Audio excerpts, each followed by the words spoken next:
Ange Postecoglou suffered yet another setback as Nottingham Forest went 6 games without a victory against Midtjylland.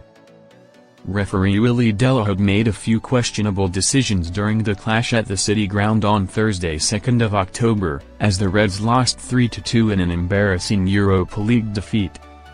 Supporters were also frustrated as Forest lost 1-0 to newly promoted Sunderland at the weekend, and the early signs in his tenure are all pointing towards an early demise for the former Tottenham figure. In fact, Forest supporters were calling for Postecoglou to be sacked in the morning, having only replaced Nuno Espirito Santo last month, with the majority of match-going fans completely fed up.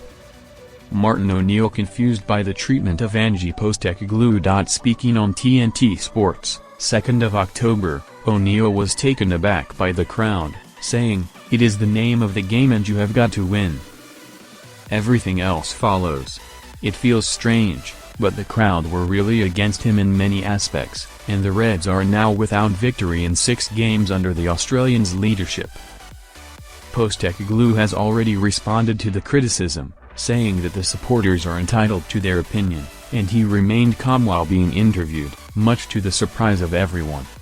Nottingham Forest's injury worries rub salt into the wounds. Douglas Luiz picked up an injury against Real Betis, joining Ola Aina and Oleksandr Zinchenko on the treatment table before heading back into Europe this week. Now, Postecoglou has Murillo's fitness to worry about, having limped off at the City Ground after just 28 minutes, also staying on the pitch for much longer than he should have done.